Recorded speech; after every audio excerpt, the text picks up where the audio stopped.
담자락 밑에서 정말 최선을 다해서 가꾸었어요. 줄기가 뻗어나와서 담을 넘고 그리고 풍성하게 잎도 내고, 그런데 웬일인지 꽃을 볼 수가 없는 겁니다. 그래서 이 아가씨가 너무 실망했어요.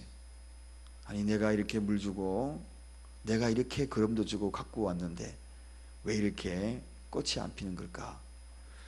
실망하고 포도나무 앞에서 투덜거리고 있었는데, 담 너머에서 이 투덜거리는 것을 보고 한 사람이 이 아가씨에게 말을 합니다.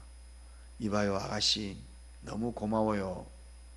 뭐가 고맙습니까? 그렇게 이야기하니까, 나는 아주 중병을 앓고 있는 환자인데 아가씨가 키운 그 포도나무 줄기가 쭉쭉 뻗어와서 담을 넘고 지금 제일 끝자락에 예쁜 포도 알맹이들이 이렇게 달렸어요. 그러면서 하는 이야기가, 내 생명이 이렇게 저 포도 알맹이에 달린 것을 보면서 이렇게 소망을 가지고 이렇게 여기까지 내가 올 수 있었어요. 고마워요. 그렇게 얘기했다는 것입니다. 우리가 때로 열심히 기도하고 그리고 물도 주고 눈물도 흘리고 새벽에 이렇게 깨우고 왔는데 왜 이렇게 아직까지 특별한 일이 일어나지 않을까라고 생각하고 있을 수도 있습니다. 그러나 여러분, 그 시간이 지나고 그리고 우리도 알 수 없는 사이에 조그맣게 열려진 그런 포도송이가 소망을 주고 누군가에게 참으로 귀한 일들을 해내가고 있다는 사실들을 기억하시고, 그것이 바로 오늘 본문이 주는, 하나님 미리 주는 교훈입니다. 오늘 예수님이 제자들을 통하여서 헬라인에 찾아와서 빌립에게 이야기합니다. 예수님 한번 좀 만나게 해달라고. 그래서 제자들을 통하여 예수님이 그 이야기 듣고 만나주면서 하시는 말씀이 바로 오늘 이 하나님의 미래에 대한 교훈입니다. 하나님의 미리 되어야 한다. 하나님의 미리 되어야 한다. 하늘 그대로 있으면은 썩어서 죽는 것밖에 없는 것이지만, 그러나 하나님 그것이 썩어서 땅속에 깊숙이 썩어서 자기를 깨트리고 희생하면 거기서 싹이 나와서 그 싹이 나와 줄기를 이루고 꽃을 피우고 많은 열매를 맺는다 하는 그러한 이야기를 오늘 본문을 통하여 이야기를 합니다. 여러분, 그런데 참 사람들은 지배자가 되기를 원하고 죽지 않기 위하여서 발부동 치잖아요. 몸부림을 치잖아요. 그런데 오늘 주님이 스스로 하나님의 밀이 되겠다는 겁니다. 정말 큰 충격적이고 신선한, 가히 주님이 이런 이야기를 하면서 자기 몸을 깨트려 죽는다는 이러한 모습은 상상도 할 수 없는 당시에 많은 사람에게 주는 진리의 말씀이요, 그리고 교훈이었습니다. 이제 우리 주님이 하나님의 밀이 되겠다라고 이야기하신 도대체 그 의미가 무엇인지 오늘 그 말씀을 좀 더 구체적으로 몇 가지로 한번 살펴보고자 합니다. 주님이 하나님의 밀이 되겠다, 이 이야기는 모든 사람의 내가 이제 종이 되겠다, 그런 의미입니다. 군림하고 싶은 세상이, 지배하고 싶은 세상에 우리 주님은 종이 되겠다. 하나님의 독생자 아들, 곧 그분이 하나님이신 그분이 종이 되겠다. 그리고 그 종이 되기 위하여서 하늘의 밀이 되겠다는 것입니다. 빌립보서 2장 6절 7절에 그는 근본에 하나님의 본체시나 하나님과 동등됨을 취할 것을 여기지 아니하시고 오히려 자기를 비워 종의 형체를 가져 사람들과 같이 되었다. 그렇게 얘기합니다. 종으로 오신 주님, 하늘의 밀은 바로 이 종이 되기 위해 오셨다는 것입니다.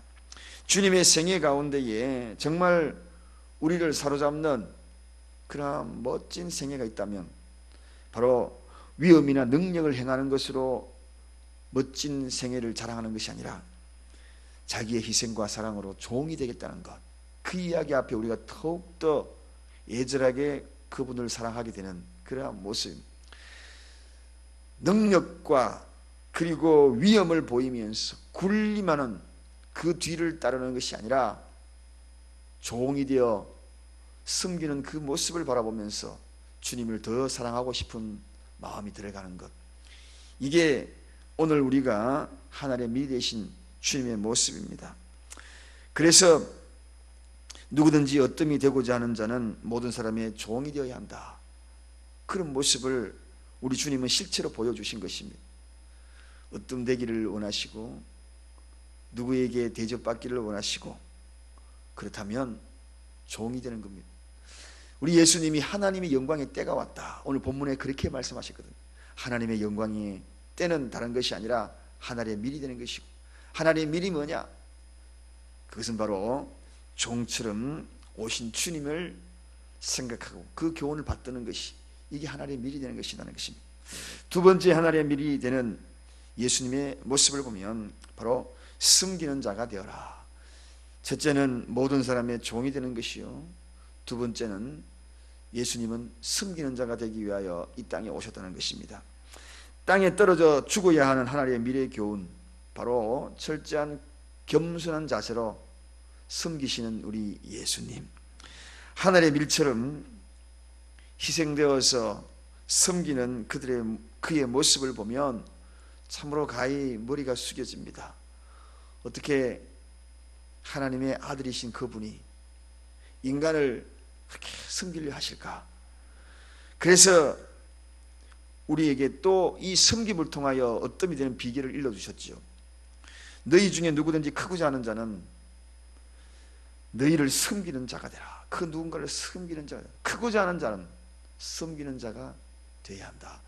오늘 이 시대에는 전부가 다 섬김을 받기를 원하는 자들이 아주 많습니다. 누군가 날 섬겨줘야지, 교회에 가면은 누군가 날 대우해줘야지, 나를 섬겨줘야지, 그런 사람들이 신앙생활을 하고자 하는 그런 세대에 많이 있어요. 그래서 대우 안 해주면은 그 교회에 사랑이 없다고 불평하고, 누군가가 섬겨주지 아니하면 그 교회는 섬기는 사람 아무도 없다라고 원망하고 불평하고, 그런 곳은 천국밖에 없습니다. 여러분, 교회는 어떤 곳이냐? 서로 섬기는 장소예요. 서로 섬기는 장소. 그래서 지체라 그러잖아요. 지체가 뭡니까? 어떤 사람은 손이 되고 손으로 섬기고, 어떤 사람은 발이 되고 발로 섬기고, 그래서 모두가 다 섬겨주는 장소가 바로 교회입니다. 하늘의 밀이 된다. 주님이 인자에 온 것은 섬김을 받으러 온 것이 아니라 섬기러, 오히려 섬기러 왔다, 그렇게 말씀하셨거든요. 그래서 이 하늘의 밀이 되는 교훈은 두 번째는 바로 이 섬긴다는 것입니다. 섬김이 많이 있는 곳은 참으로 아름다운 곳이요, 행복한 곳이에요. 대우받기를 원하는 그곳은 불행한 장소입니다. 불행한 장소예요. 슬픈 장소입니다.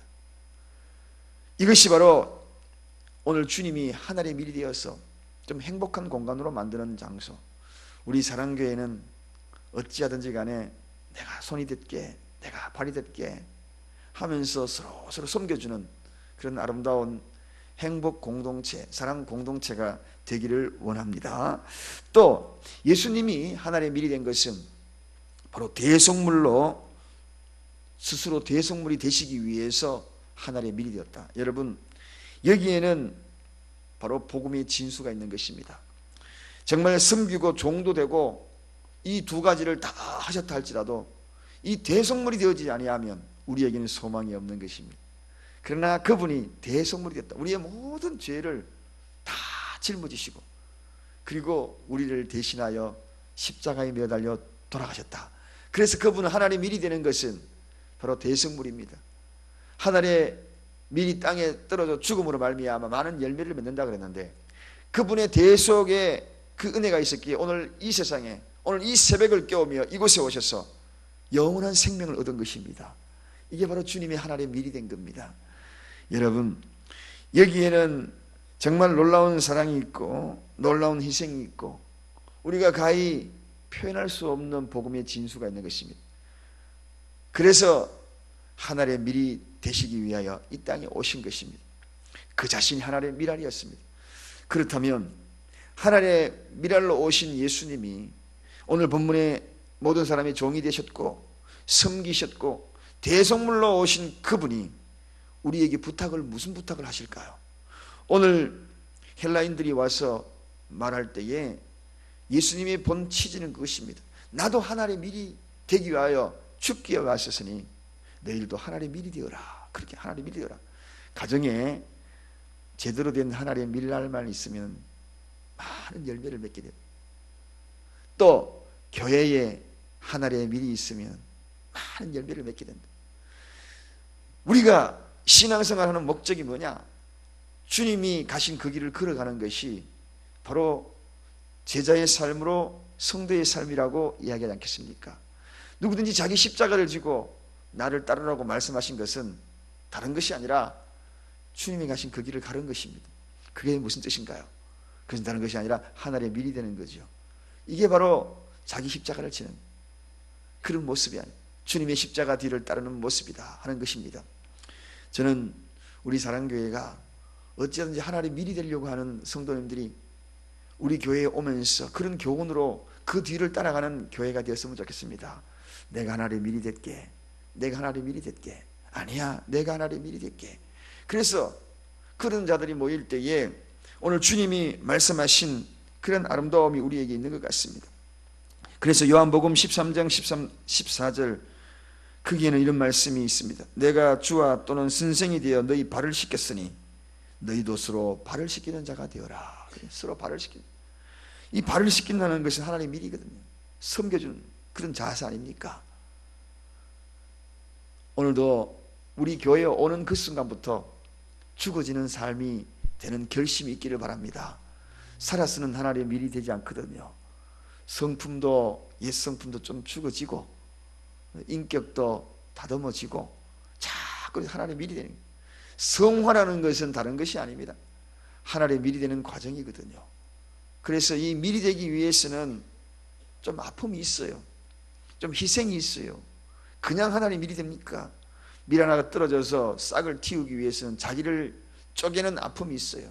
자기가 쪼개지지 아니하면 그게 절대로 싹이 나오지 않습니다. 그래서 자기가 막 쪼개지는 아픔이 있어요. 분하고 원통한 일 당할 수 있어요. 그렇지만 그런 하나님의 밀이 되기 위해서는 쪼개지는 아픔이 있어야 돼요. 희생의 아픔도 있어야 하는 것입니다. 새벽에 이렇게 와가지고 기도하고 눈물 뿌리고 주님 앞에 부르짖는 것, 이거 다 하나님의 밀이 쪼개지는 과정입니다. 여러분, 식물들은 주로 어떤 때에 자라는가? 바로 이 새벽녘에 싹을 틔고 꽃을 피우고 한밤중에 꽃을 피우고 자랍니다. 낮에는 표가 전혀 안 나요. 아침에 일어나서 가보면 밤새 꽃을 피거든요. 그래서 여러분, 이 새벽은 정말 은혜로운 그러한 시간입니다. 그래서 이런 말이 있어요. 새벽을 깨우는 여자하고 결혼해라. 그러면 평생 행복하다. 새벽을 깨우는 여자하고 결혼해. 새벽을 깨우는 여자가 아내가 있다는 것은 그 가정이 너무 행복한 거예요. 오늘 이 새벽을 깨우는 여러분들이 하나님의 밀이 되면 여러분의 가정은 행복해질 것입니다. 꽃을 피울 것입니다. 보이지 않지만 담을 넘는 은혜가 되기를 원합니다. 기도하겠습니다. 하나님 아버지 감사합니다.